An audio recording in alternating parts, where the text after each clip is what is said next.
Did your parents come across the sea from Italy? My dad did when he was a little boy. Yeah. My mom's family was here. They had a farm out in Gary that they lost to hoof and mouth disease. And then, over half a century later, they discovered oil there. Okay. Yeah, that's it. LePerry farm. Yeah. Yeah. So, did your dad speak Italian to you guys? Oh yeah, my mom spoke Italian too, because her folks were immigrants, so they spoke Italian. But my parents were part of that generation that wanted to distance themselves. Mm-hmm. Plus, if you had a private secret language that your children couldn't understand, why would you want to share that? Mm-hmm. That makes communication between mom and dad a lot harder. So yeah, my dad, if you want to talk about that part of it, because it is kind of interesting. My great-grandfather came over to work on the railroad, saw the potential, brought my grandfather over when he was 17, and they worked on the railroad. We were lucky in that sense because a lot of those immigrants stopped at the first coal mine in Pennsylvania. Mm-hmm. Railroad was better working conditions. And my grandfather, he didn't talk a lot about those days, but he had no problem doing that when you could draw him out on it. He would nonchalantly say things like, I met Mr. Rockefeller. How'd you meet Mr. Rockefeller? Well, sometimes we have a time, so I work in his garden. His garden, his estate. I guess they'd recruit these guys and say, who knows how to trim a fruit tree, or whatever. And the funny thing, he always mentioned this, and it had no significance until decades later when I watched some documentary. He said he would always have given me a dime when he see me. Probably saw him twice, but in person. But he said he was a nice man. So, John Rockefeller was famous for carrying around a pocket full of dimes. Absolutely. Yeah, so. And then, not to spend too much time on... Wait, let me just tell you, this is really for the benefit of your family. Yeah, okay. So I'm okay with that. All right, good. We'll get to the law stuff in a second. So, my grandfather then... he also made money because he was literate. He had been to 3rd or 4th grade. So he made, a penny or two to write answers to letters, because he could read Italian, and then he'd write letters back home. So he made money doing that too. And then of course he moved here and worked, and my grandparents knew the importance of education, so my dad got a great education until it was interrupted by World War II, and then he got a great job and said, I don't need to finish college. What did your dad do? He was a tool and die designer. Yeah, he started out at Cleveland, what was then Cleveland State, or was it Cleveland Marshall? What was it first? I think Cleveland Marshall, but then it became Cleveland State. It was Cleveland Marshall, and so he was going to school there, and I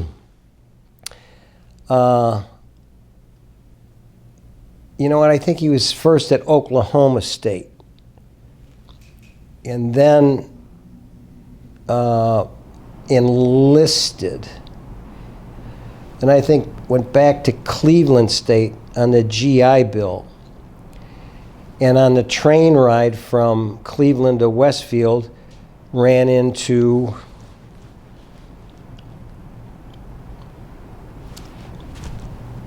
DeMambro. What was his name? Gene DeMambro. Ran into Gene DeMambro. Struck up a conversation. Gene wanted to know what he did because Gene was more entrepreneur than lawyer, as I understood it. And when my father told him what he did, he said, "How would you like to talk to somebody about a job?"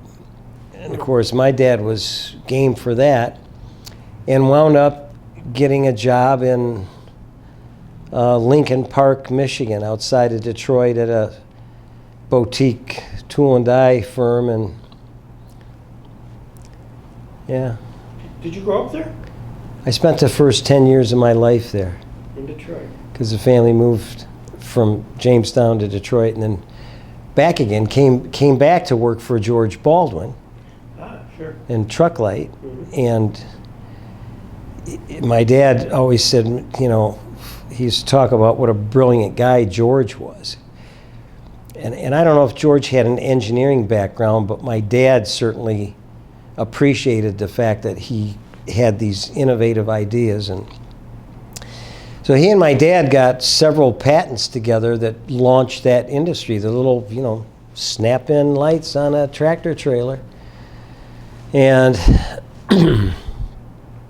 and of course, I grew up in the Baldwin house because George sold that house to my dad. Did he? Okay. And when they moved down on Prendergast after the business took off, so I grew up on that house on Main Street that'll, I hope, get sold by the end of this year. Did I say 8th Street? Yeah. 8th Street. That was, George just sold that to my folks, and I remember going in there and exploring the attic, and there's a picture of a guy there who I discovered was George Washington Jude. I don't know that you'd remember Jude and Johnson, because... Yeah, well, I remember the name. I've seen it. Yeah. Sure. So then, I mean, this is almost like the fellow that you interviewed in connection with your Jackson series, the guy who wrote the book about the circles of life. Oh yeah, Dolo Boys. Yeah. So my first job, I'm working for Dick Fessenden in what was formerly Hartley and Fessenden, and before that, Cass and I don't know who. And I walk into the back room there, and there's a big safe that says Jude and Johnson on it, and I'm thinking to myself,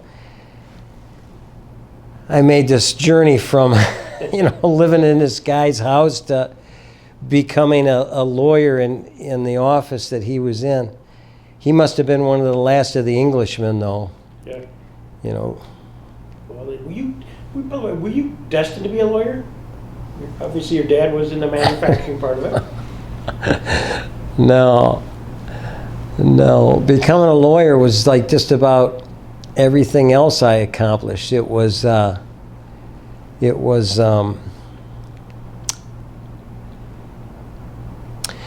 happy accident. Yeah. And you know, you may have heard me say that my resume is just a series of happy accidents and second chances. Mhm. And no, my dad wanted us all to be physicians. And I wasn't cut out for the science and math part. And luckily I found English literature that I not only enjoyed, but found out you could, you know, get a good education and learn how to read and more importantly, how to write. So where did you go to college?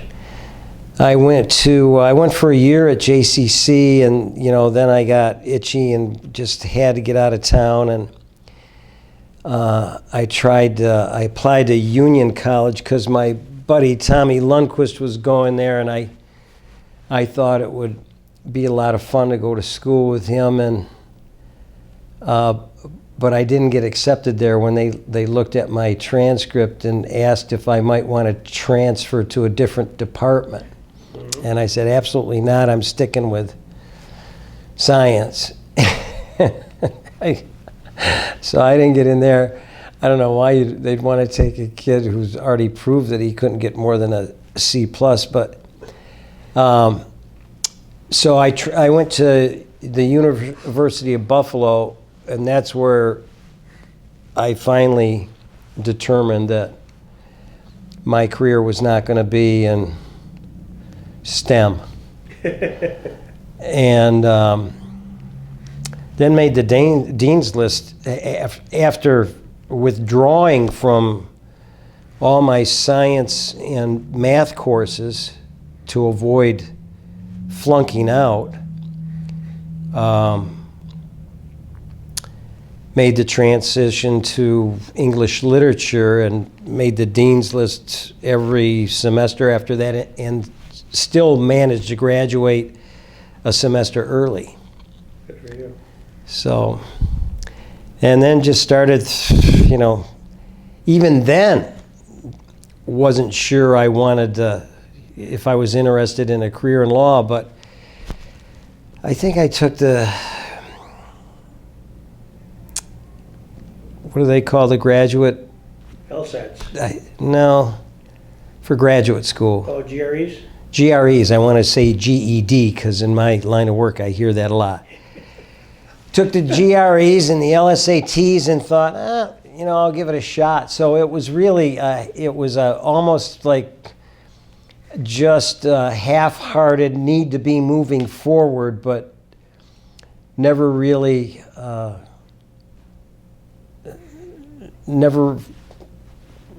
thought it would amount to much until I got accepted and then found it interesting. As a matter of fact, I got accepted to, I want to say, out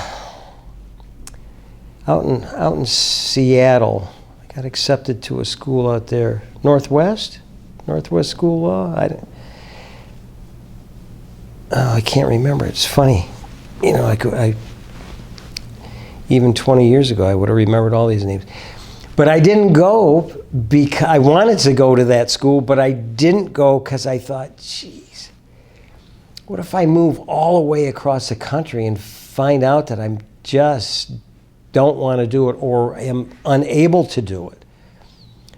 So I went to Ohio Northern University, which was pretty good.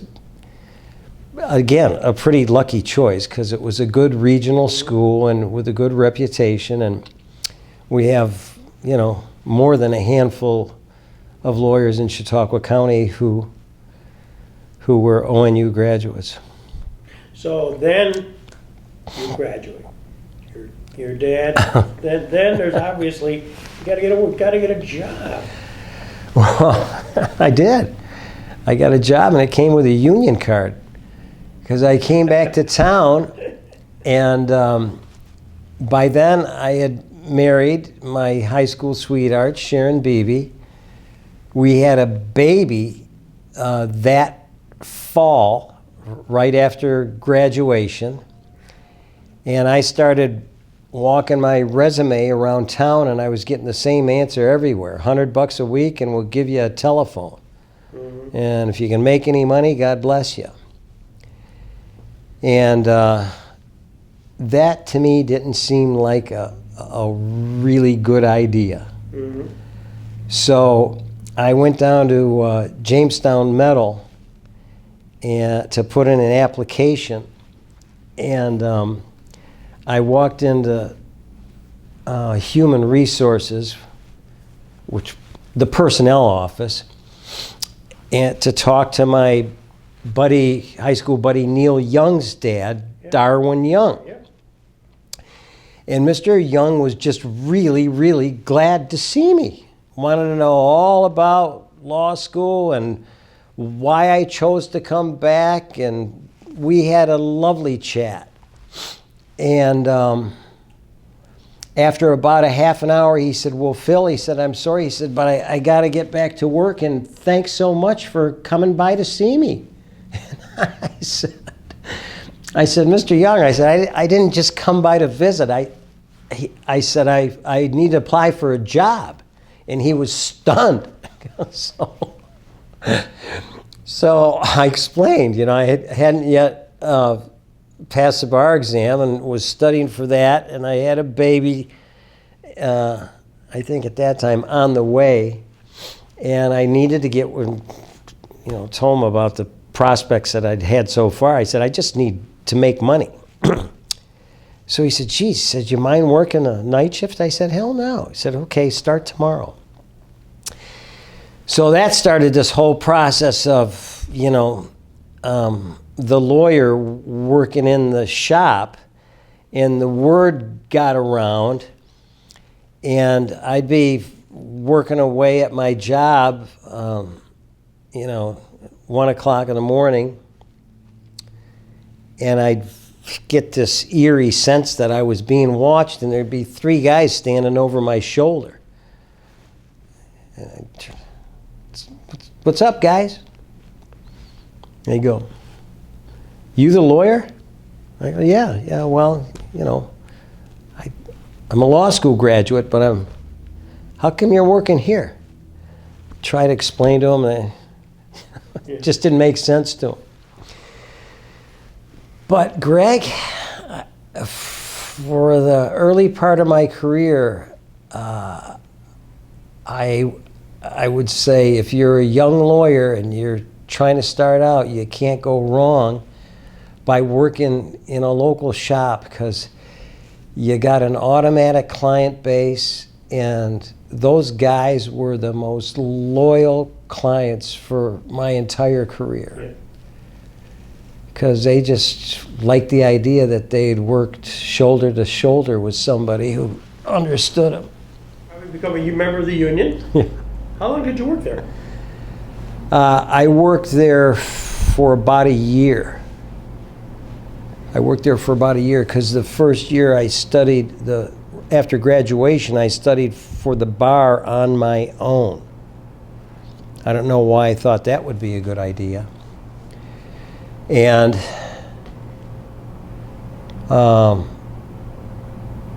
so the second time I took it, I moved to Buffalo so that I could attend the bar review sessions. Mm-hmm. So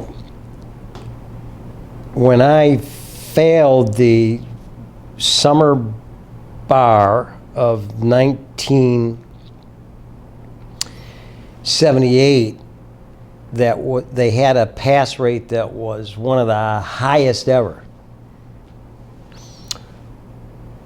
When I passed it in the spring of '79 with the bar review course, it was one of the lowest pass rates ever.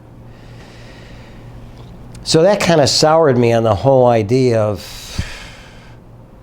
you know, teaching to the test, and, you know, it just kind of angered me that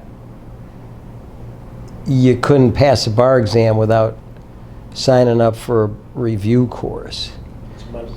And after that, I used to say, based on my own experience, that if you gave me a top 20% kid out of high school in 4 months, I could get him to pass the New York State bar exam, and I still believe that. Yeah.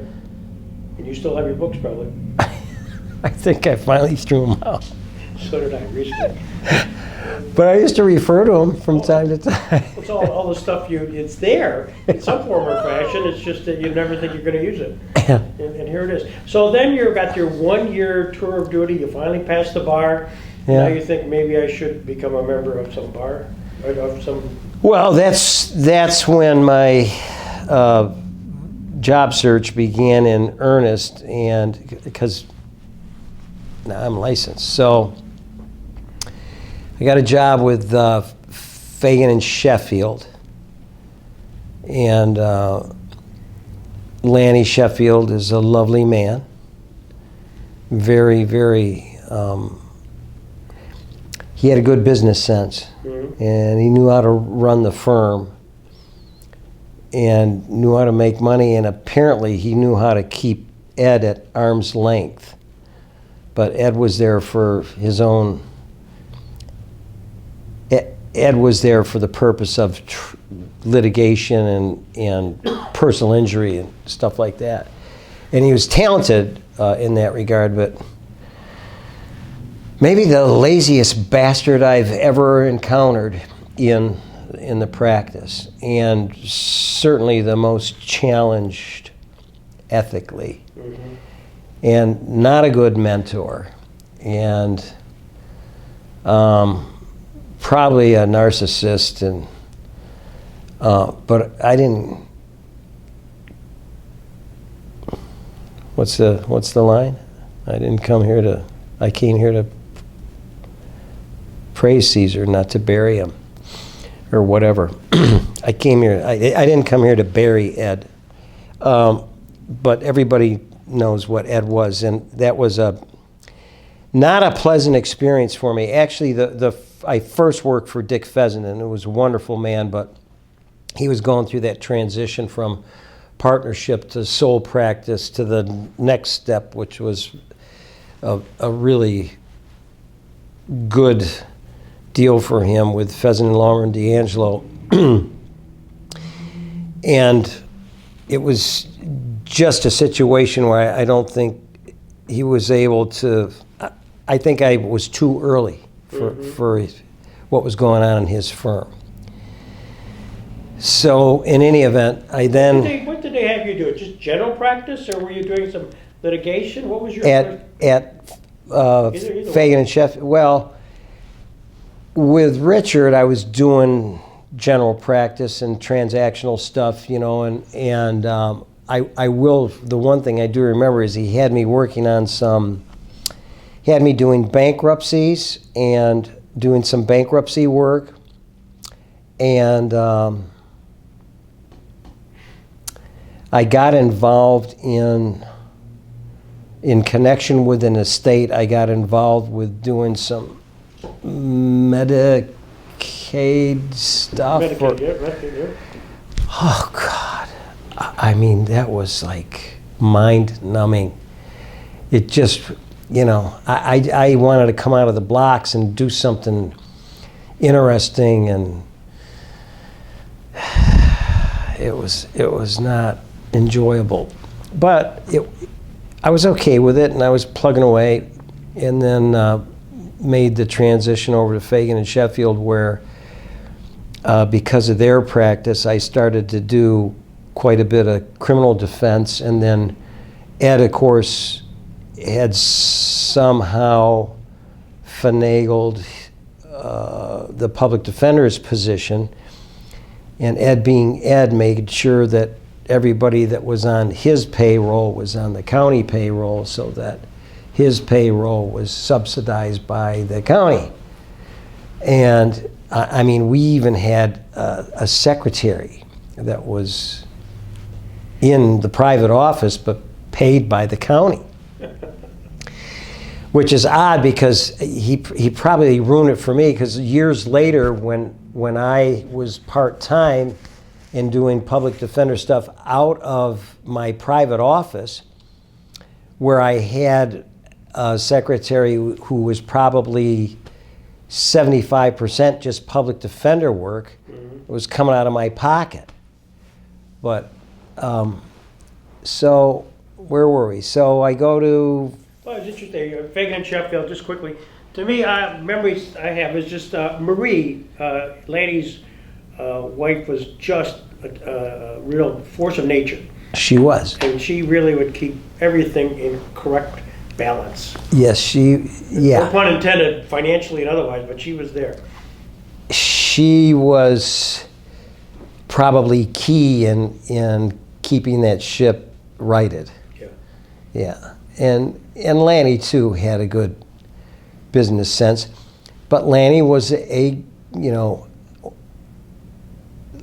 Lanny had a gambling gene. Mm-hmm. He's an excellent poker player. He now lives in Vegas, where it's a source of income for him. And it was that gambling gene that I think he pinned his hopes on with Ed as, possibly getting that home run pitch. So. But Ed, at the same time, it seems like he had a political ilk. He wanted to get into the Well, public sector. he did, but keep in mind, and Raleigh Kidder used to mention this to me almost every time I saw him. Ed called Raleigh up, and when Raleigh was in the assembly, and would pester him about getting him a no-show job, and that's how he described it.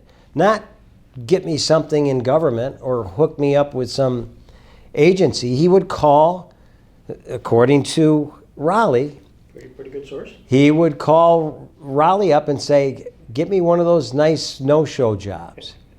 And that was Ed, because he had larceny in his heart. Yeah.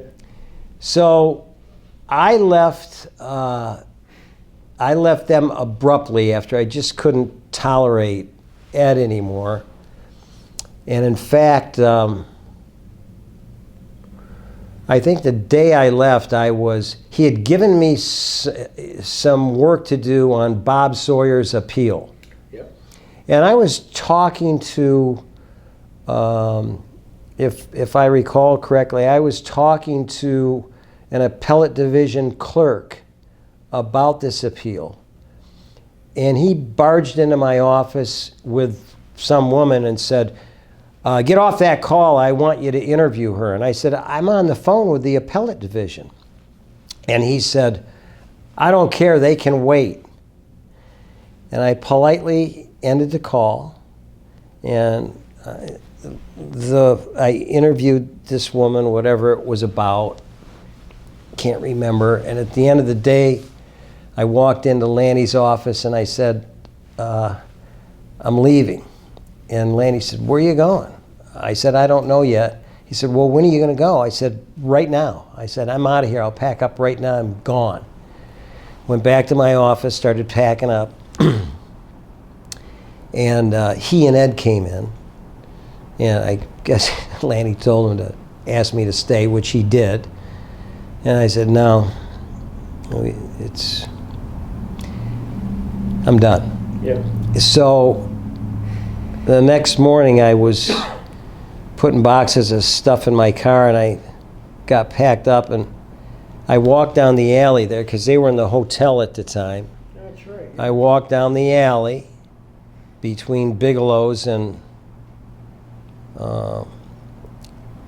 where the YWCA place is now. And I, of course, knew that Lucian would be in his office. And I walked in the back door, because John Lamacuso at the time was working there, so I was familiar with the office and the hours. And so I walk in on Lucian at 10 o'clock on a Saturday morning. And I knock on his door, and he greeted me in I guess what we could call a typical Lucian fashion. Who the F is it? Yeah. And what the F do you want? Yeah. And I do distinctly remember he said, you know goddamn well I don't keep office hours on Saturday. What the F do you want? And I said, Lucian, I said, I'm not here to shoot the shit. I said, I just quit my job at Fagan and Sheffield, and I need work. And his entire demeanor changed, and he said, sit down. So he talked to me for about a half an hour and said he'd get back to me. I don't know if he wanted to think it over or talk it over with, Bill Duncanson and whoever. I don't know what involvement Art had at that time. It was Bailey and Ledestro at that time. I think it was. It was Ledestro and Bailey. Okay. Let us know. But they had also, Bill Duncanson had sent me a little piece of civil litigation. It may have been in small claims court. I don't even know that it was in the regular part. And I put together a defense, a uniform commercial code defense, probably the only time in my career I even looked at the uniform commercial code, but and that was another, one of another happy accidents in my career. And I'll try and remember to tell you about the latest one that had to do with me, just something from law school popped into my head that I had never used and would never use again, but I remembered that this is an application of that law. So Bill was impressed with that because he had had a conflict, and I won it for, I think, their better client. And I think he probably put a good word in for me. So I got the job. And, Lucian, at that time I was still working part-time with the public defender's office, and I didn't have to worry about getting fired from that by Ed because he was no longer the public defender. And Lucian said, you can keep that public defender's job and you can keep your salary from that. He said, but there's going to come a time when I'm going to tell you to quit it, and I don't want to hear any sass. I said, fine. So the time came within a year, and he said, we had an understanding that I wasn't going to lose money. So he said, how much you making over there? And he apparently thought it was a whole lot less than it was. Because when I told him 17 grand, which he was going to have to make up that plus, what I was making, and I think he was a little surprised, but I made the transition to full-time with Lucian, and then John and I eventually became partners, and things were good. And then John's political ambitions interceded. And So at that time, was originally Bailey, Lamacuso, Cala, oh gosh, Duncanson, Cass? Cass came after I left. Okay. He was right on my heels. So this I should tell you about the Berlin Wall. So it became apparent immediately upon working there that there was friction between Lou and Art. And I'd hear the arguments, and I'd hear the insults, and after the tape's off, I'll tell you, one of the ways that Lucian would refer to Art. But he would, Lucian was saying, you were supposed to get out of here last, and it would go on and on and on and on and on. And Arthur just figured, hey, I can take the abuse. I'm still here. So it was my habit then to come in on Saturdays for two reasons. I always had work to do, and I liked Lucian to know that I gave a damn. Right. So, and I would also come in on Sunday nights to get a jump on the week and to get out of the house. So I come in one Sunday night, and I open the back door, and I walk in, and I suddenly have this feeling of vertigo and of not being where I expect to be.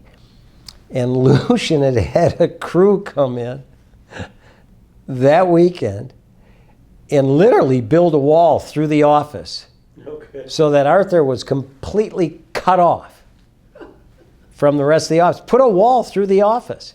This is the furniture mart building. Yep. So Art had his office, his corner office, intact, and a door. And no secretarial pool to poach out of. And that was that. Wow. Yeah. Was Warren Erickson then there too? No, Warren was gone before I got there. Okay. Yeah. I lose track of the timeline. So you were with those guys. From 1983 to 1985. I mean, it seemed at the time like a 1988. It's only 5 years. It seemed like a big chunk of my career at the time. And of course, considering my whole career, it was more than half of it. But pretty short-lived because, after the partnership broke up, John and I had some differences that we couldn't resolve. And Lucian's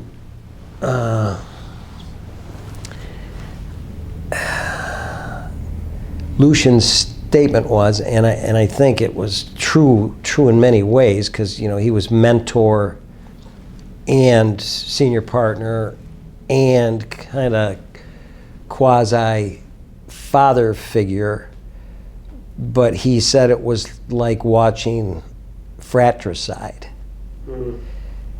And in later years, usually sitting in a turkey blind and shooting the breeze, we had some wonderful conversations looking back. And I said, Lucian, don't worry about it, because I landed on my feet and made a life. But that was pretty much the end of a group private practice. You then became very much part of the public defender's role. I mean, Yeah. That's what you're known for. Yeah, it is. Although, that's what I'm known for, because as I used to tell my kids when they'd say, so-and-so said you did their real estate deal. How come we didn't know that? And I'm going, honey, because you don't get your name in the paper for doing real estate deals. But, so of course I was part-time. I opted to take a part-time position. Dick Slater asked me to join the office, which was a godsend, because I was starving, to try and put that all back together. And all of a sudden I got overhead. I built an office over there. And so I was terrified. And so now I had this cushion of the public defender's office. And Richard said, we're going to have you doing this, that, and the other thing. I said, Richard, they were going to have 2 attorneys down in city court. I said, Richard, I got little kids right now. Let me take all of the city court caseload, reduce my night court assignments, and I'll do the whole city court gig myself. It was a deal with the devil that worked out for me. Yeah. And continue to work out for me for the next 3 decades. I mean, it's only been recently when they started to ship me up to Mayville, back to Jamestown, back to, that worked for me for a long time and gave me access to my office every day. So I was able to take care of the public defender stuff, get back to my office, where I single-handedly made payroll every Friday for over 3 decades, and took good care of my staff. My people were loyal and long lived. There wasn't a lot of moving in and out. I mean, there was always a third gal, usually a part-time, and those would come and go. But my core gals, Debbie and Sherry, they were in it for the long haul, and we had a lot of fun. And Debbie and I, and later Sherry, managed to turn that little boutique practice into something that supported 3 families. And I always like to say that it was a coal mine, not a gold mine. But there was an unlimited supply of coal. And there was more bituminous than anybody could mine. And every now and then you'd hit a vein of anthracite. And sometimes a little nugget of gold would drop out. And that was my practice. It was a nitty-gritty little transactional outfit that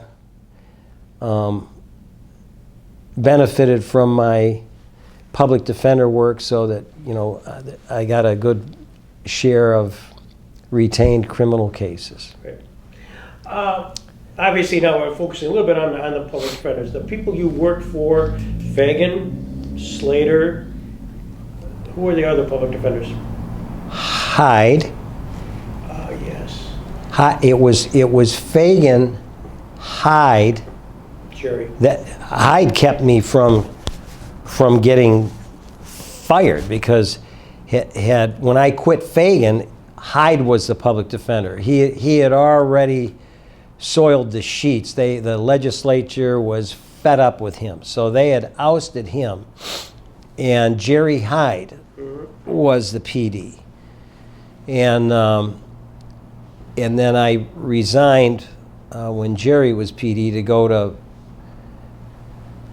Ledestro, Lamacuso, Cala, and Duncanson. And then when I went back, it was Slater. And, you know, there was that annual or biannual political storm, you know, depending on who controlled the legislature and who was going to be the PD.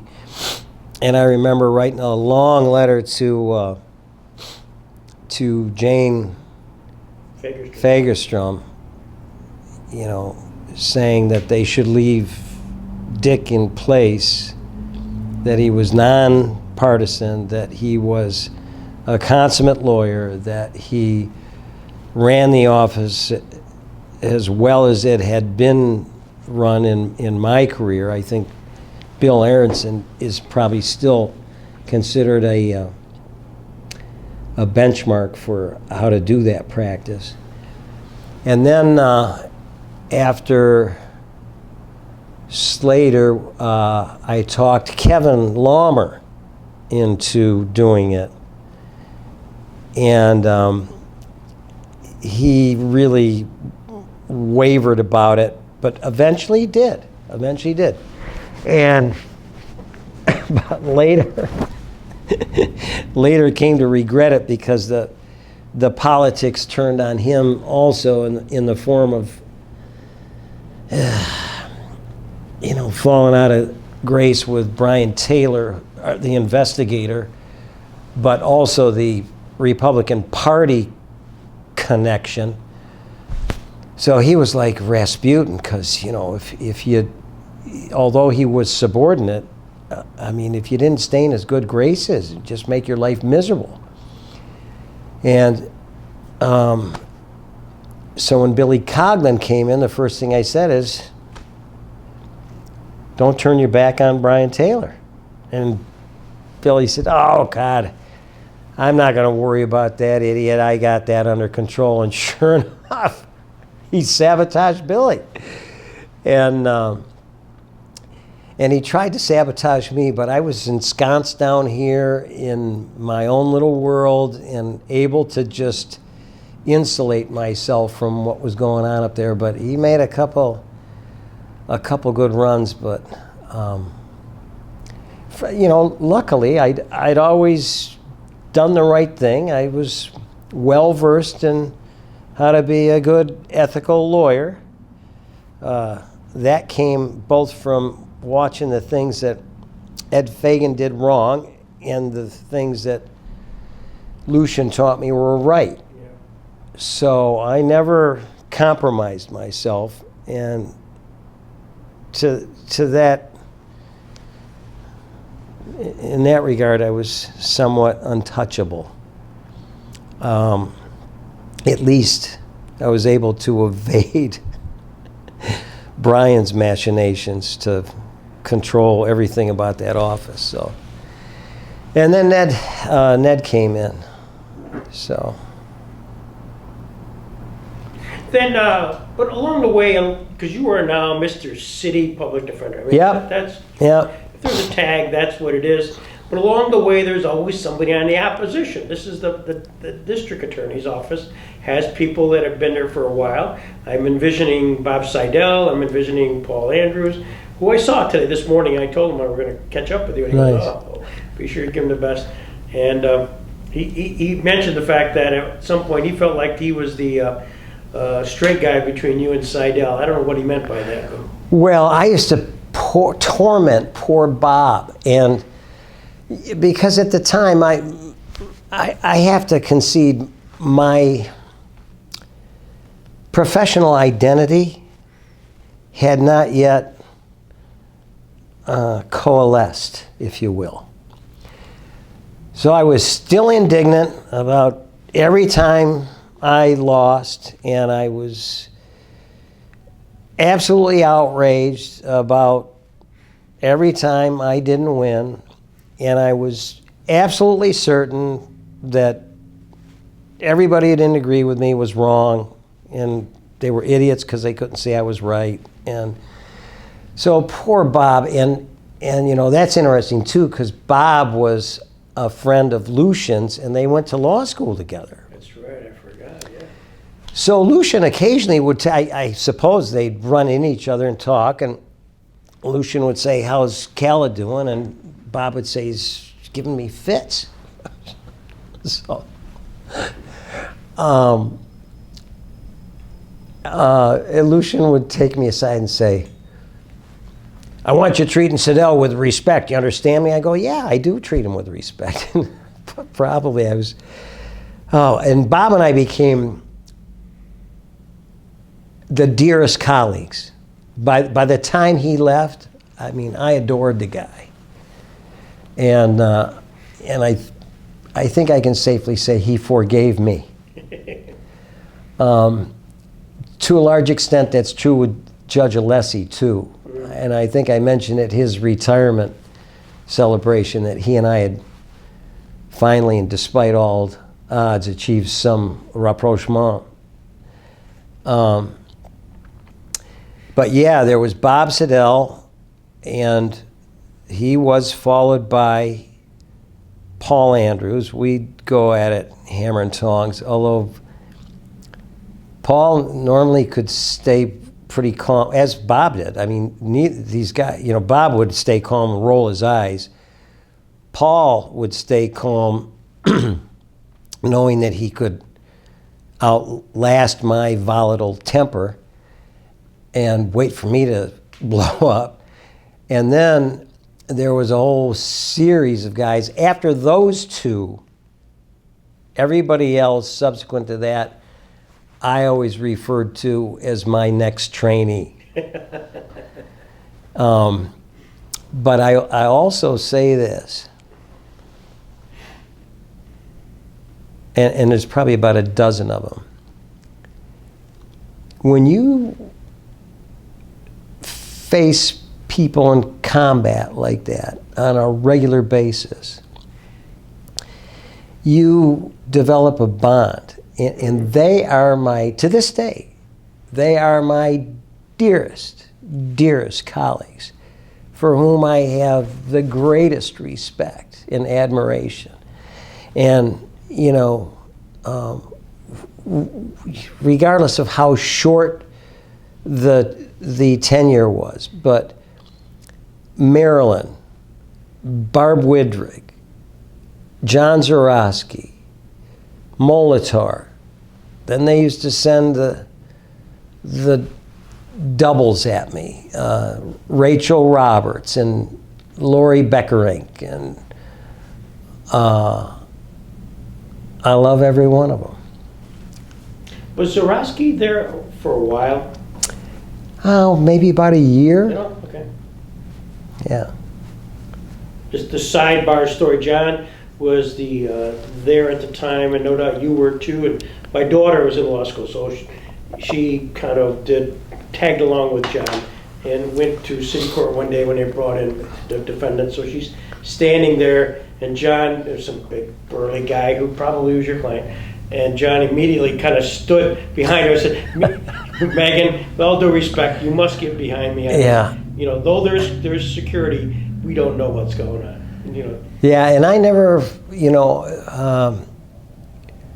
only on a couple of occasions have I seen somebody go crazy in there. And, once it was up to us lawyers to subdue this guy, me and Bill Duncanson.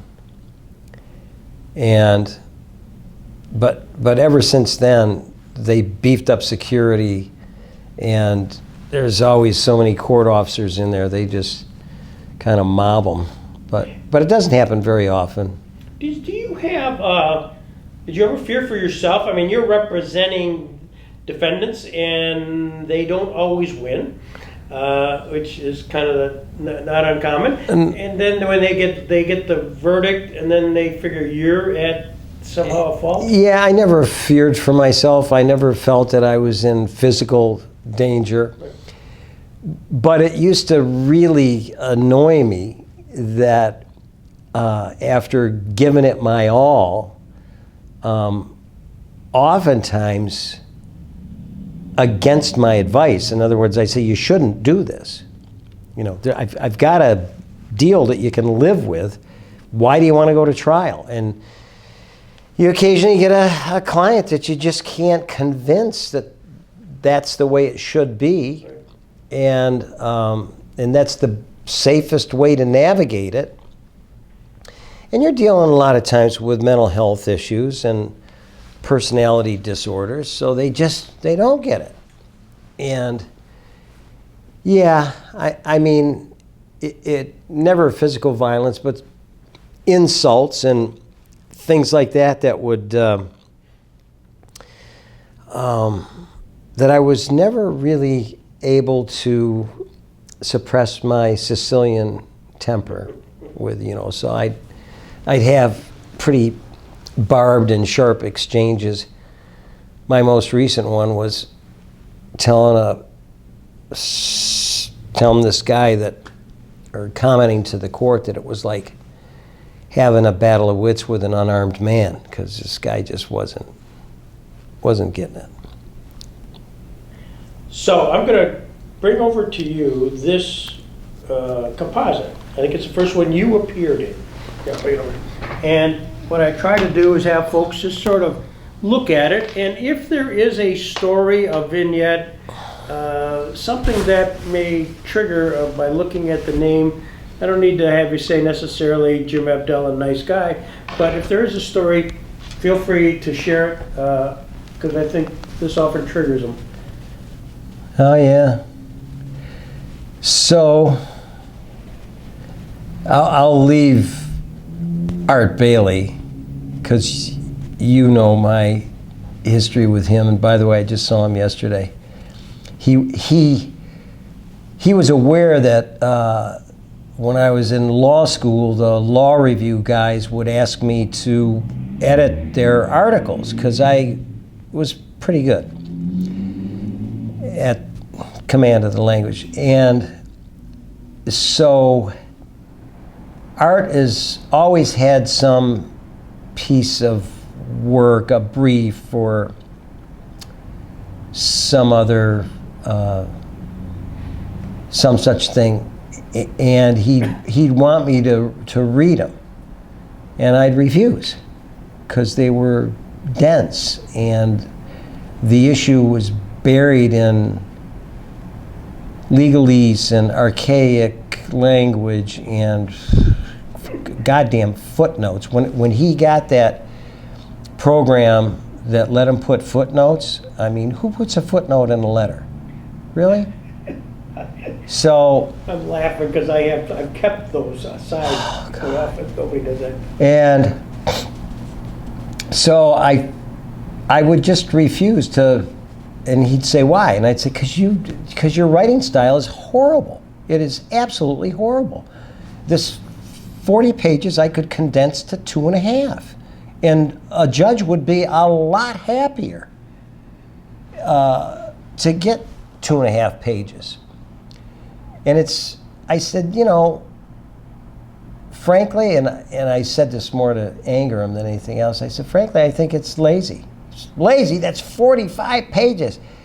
Do you know how long it took me to? I said, it's lazy because you're not thinking hard enough to just distill it. Well, there's a lot more to say. You've got to educate these guys first. And I'm going, yeah, we got to educate them, but you don't have to you're the only guy I know who puts his resume in a pleading. Have you ever seen him do that? Just trial lawyers and blah, blah, blah. I'll bring you one that he just gave me the other day. So lately, last decade or so, he won't ask me to read them. He'll ask me to edit them. And that worked for a while, and then I realized he doesn't want me to edit him. He's never agreed with any of my, and it's hard to edit his papers because when you cut down 45 pages to 2.5, there's a lot of editing, and you got to go through it and remake it entirely and get rid of all the crap and distill the issues, a lot of which I'm not familiar with. So finally dawned on me that it was just his way of getting me to read the stuff. And put me to a lot of extra work thinking that I was doing him a favor by editing. So that's my blood pressure's going up just thinking about it. David Blossom, one of the first lawyers I ever met. I'm sure you had a similar experience. When a young lawyer would be admitted to the bar, he would show up in the office, introduce himself, and I don't know that there was any ulterior motive. But when he walked out of Fessenden's office, I looked at Dick and I said, so he's a lawyer? He goes, yeah, he's very distinguished. I said, high top kids? And Richard said, when you get to be his age, you can wear pretty much whatever the hell you want. I did an interview with David, just as an aside. It's out there, this story. That story? Yeah. Or? Oh, no, the story. I interviewed him about his life. Oh, okay. Yeah, I guess it was really interesting. So, David recruited me. David had some kind of an axe to grind with Tripp Price or the firm. If I knew what it was, I've forgotten it. I don't know that I've ever known.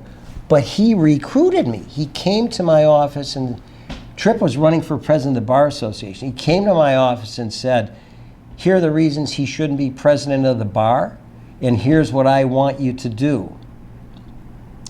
And I went to Bar Association meeting, and I objected to his nomination.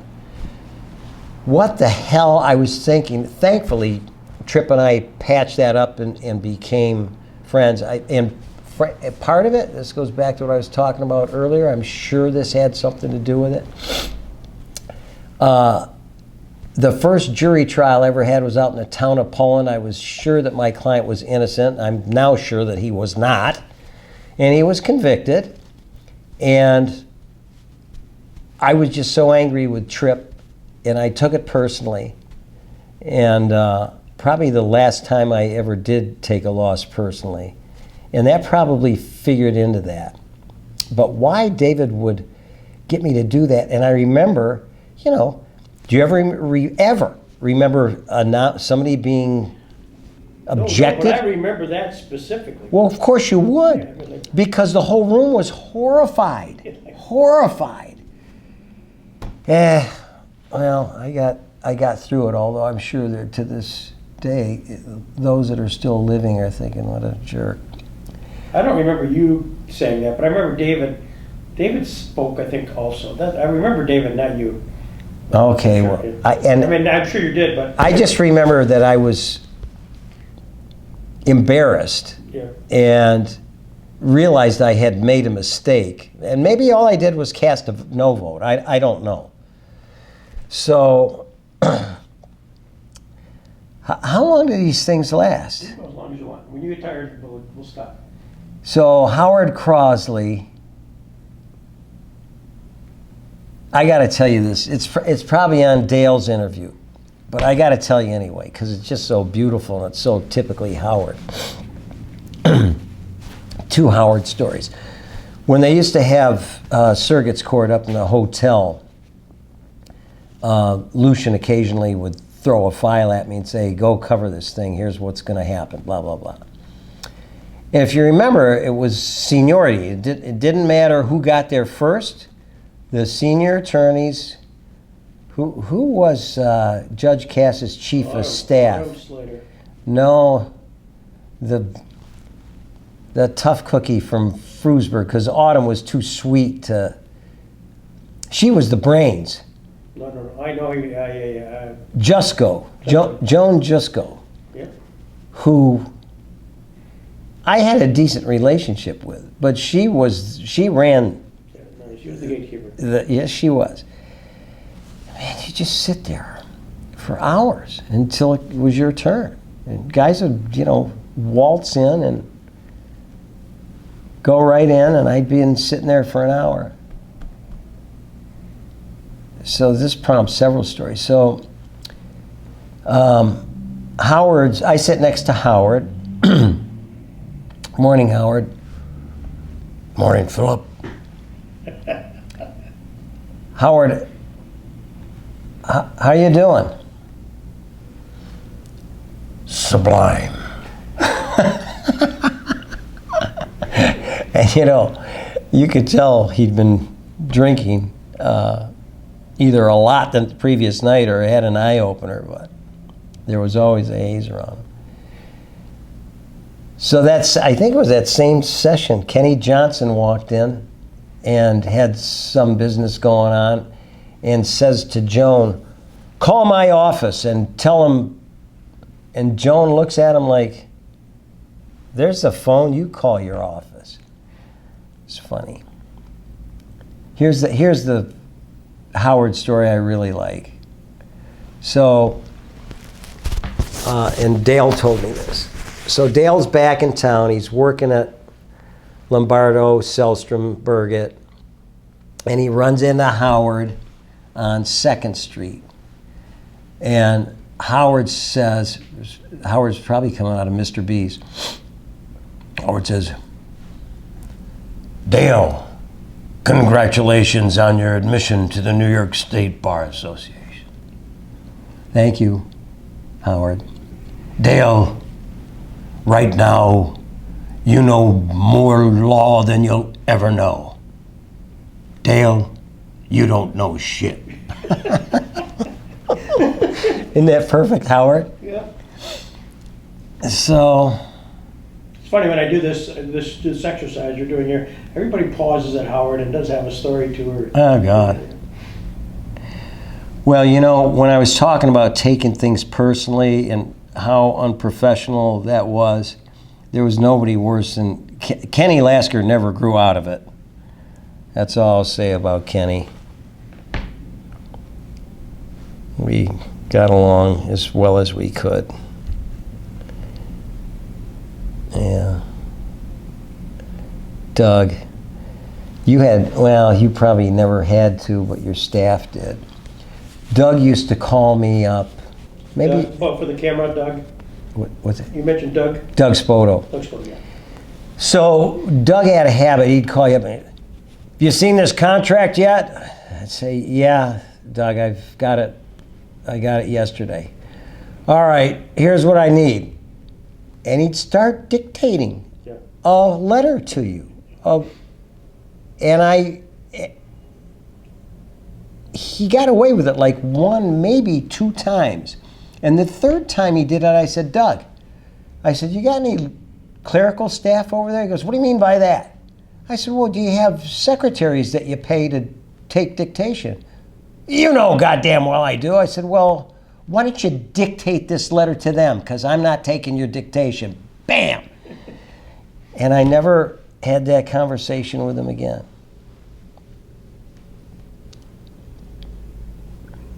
Yeah. Greg Peterson always called me Philly White Shoes when I used to wear my white bucks. Yep.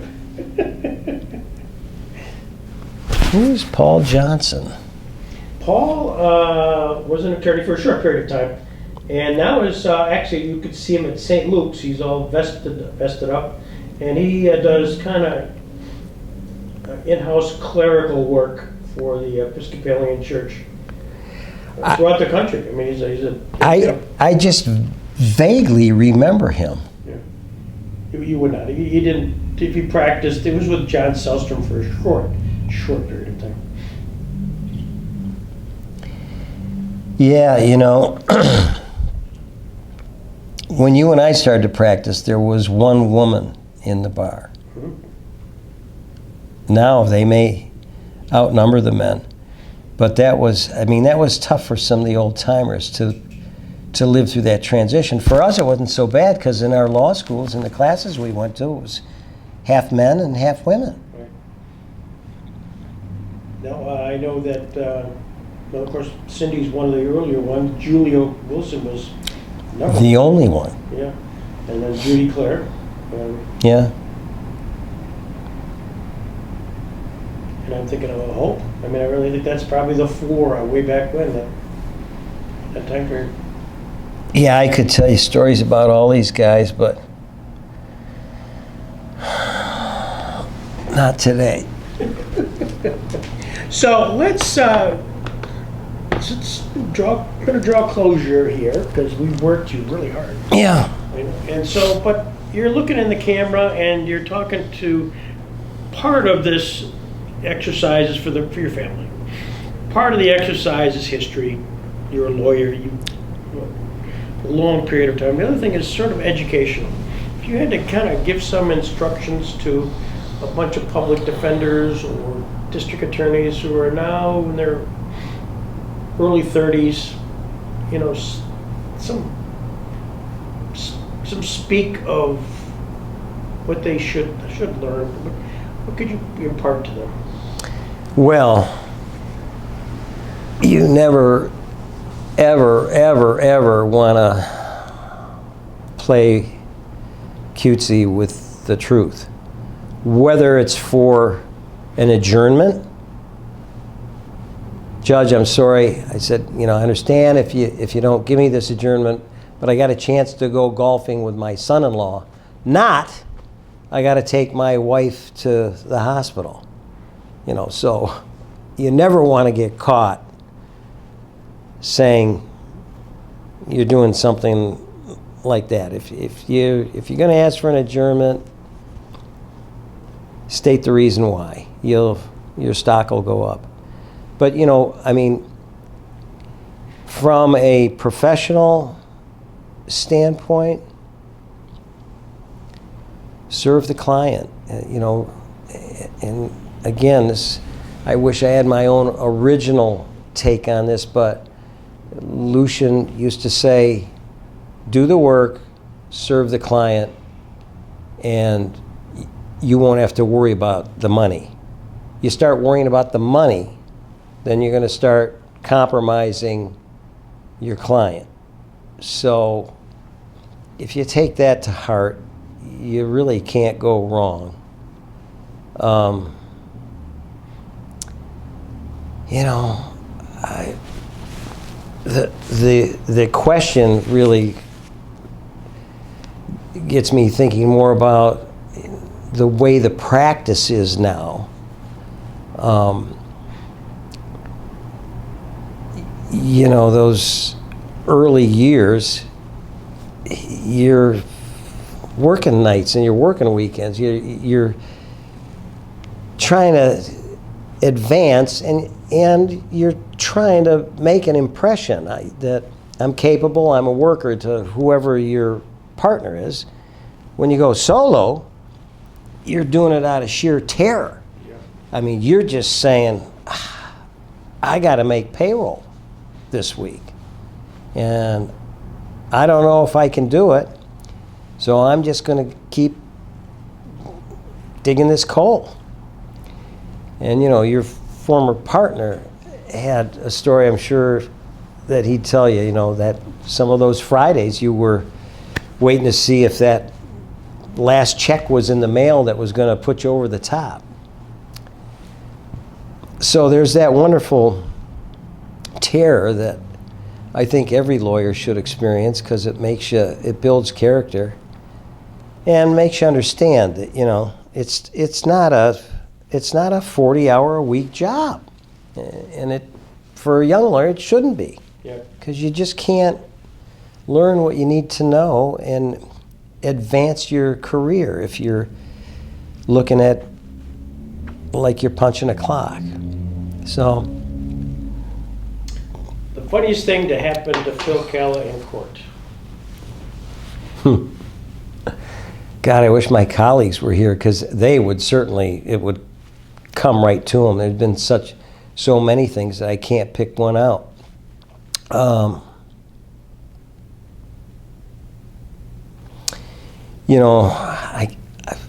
If some event, I can't think of a funniest event, but if some event occurs to me before this interview ends, I'll let you know, or I'll call you back. But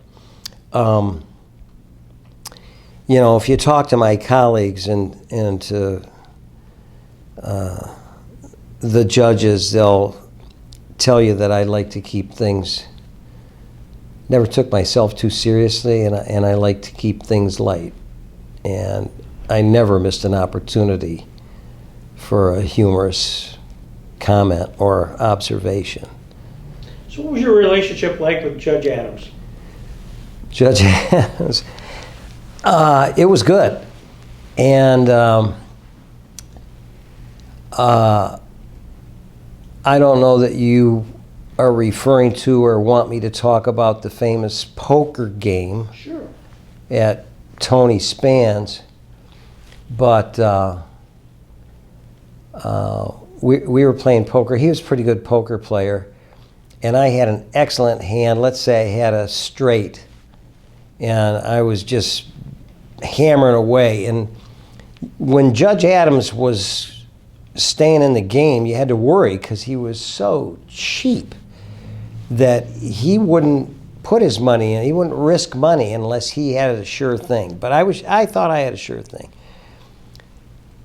So we lay down the cards. He beats me after the pot's been built up to probably 30 or 40 bucks, which was a big pot.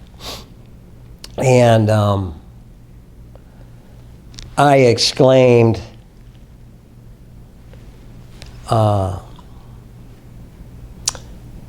F you. And everybody just went nuts. Oh, God, are you? And I said, excuse me? F you, Your Honor. So, but my stock went up with, I shouldn't say my stock went up with them. I guess my first encounter, my first piece of legal work that caught his attention was the very first DWI road check that they held in the county. Mm-hmm.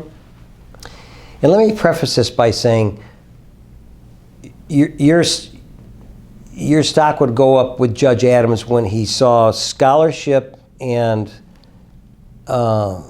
innovative thinking. He really got a kick out of that. So it's the very first roadblock, and I don't think they've made this mistake since, but they set it up at the municipal line between Jamestown and Ellicott at Brajotas. They wanted a staging area. They needed that parking lot. But they were right on the city line. So I'm talking to my client. I said, where were you coming from? And I get the whole timeline, and I'm thinking that this can't be right, because he was in Jamestown, but they're prosecuting him in Ellicott, which is okay. But then an element of the offense becomes, It actually adds an element to the offense. So you've got operating impaired or intoxicated within a certain jurisdiction, and this is the person who did it. Well, now you've got an added element. You can prosecute if it's within 100 yards. You can choose which jurisdiction you want to prosecute in. But if you don't choose in the jurisdiction where he was arrested, then you have to allege, and it is within 100 yards of this jurisdiction. They didn't do that. And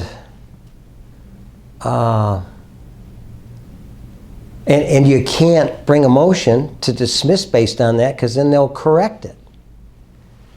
So I try the case in front of Ed Jackson, and I explained this to him, and I've got a memo already, and I'm educating him. And he's not seeing it. So I appeal it. And Lee Adams, he likes this. He's going to, this young lawyer caught this kind of unusual situation, and he tosses the conviction. By the way, this was a case that kind of launched my career as a DWI because the word got around. Exactly. So John Ward refiles the charge in the city of Jamestown. Now we're going back to one of my earlier comments. My career has been a series of lucky events and second chances. So the lucky event here is I had just read, before the bar used to send out our current newspapers type broadsheet, they used to send out it was Siegel's. It was Siegel's newsletter, none of the advertisements and super lawyers, it was just law. And I just happened to read in this thing about a case where a lawyer had brought an appeal, and the appeal was thrown out because he should have brought an Article 78 proceeding. It really wasn't an appeal. So, okay. Now, I'm now in, John has the charge filed in Jamestown City Court. I bring in Article 78 in prohibito against Judge Alessi, the district attorney's office, to quash the prosecution. And everybody's head is spinning, what the hell is this? So I looked like a real scholar, although it was just an accident. I just happened to see this thing. It was on point. So if you know Lee, he just absolutely loved that kind of thing. I mean, when he saw something like that, he was just like, oh my God. So he granted my petition and quashed the prosecution there in Jamestown. And my sock went up with Lee Town Adams after that. And he would assign me to stuff after that. And he'd also help me out. I had I was defending a foreclosure. One of John's clients had gotten this huge settlement when her fireman husband had passed away. I think it was between $500,000 and $1 million. And these people, John and I went to the house to get the will signed. There was cat feces caked on the floor. It was just, they lived in squalor. So now she's spending like a drunken sailor and got herself into trouble on buying the East Side Plaza. And I convinced her that she had to sell the property to save anything. And I was up against the Matar guy from Buffalo. He was Yeah. he was a bastard. And Lee gave me enough time to get the property sold. Bill Matar, huh? It was Bill, yeah. Oh gosh, I He- didn't know he did that. He was tough. So, I'd be remiss if I didn't ask you, because you were involved in one of the more interesting real estate deals, dealing with the Jamestown General Hospital. You were one of the either represented heirs or, that was John. was that John? That wasn't you? That was John. And that caused a ruckus in our office because Lucian kept telling him he was nuts. Yeah. Oh, Yeah. maybe it was John, okay. And it was a waste of time. And it was never going to happen. And I know I never got involved in it. But I think it was kind of I think ultimately John lost because it was kind of a Cy Prey thing, wasn't it? Where they said that, yeah, 1910 or something. Yeah. yeah. So what's the question I should be asking you? I mean, here we are, Phil Cala. You hopefully voluntarily came in today. Yeah. But as you're coming over or thinking that, what's the question that Greg hasn't asked yet? You know, Greg, I'm especially proud of my pro bono work. And I've got a pretty, I mean, comparatively speaking, you know, for most of my career, I had 2 full-time jobs just about, but I always felt it was important to do pro bono, and I tried to proselytize my colleagues, and I tried to, you know, every year they'd have the little dog and pony show, and the administrative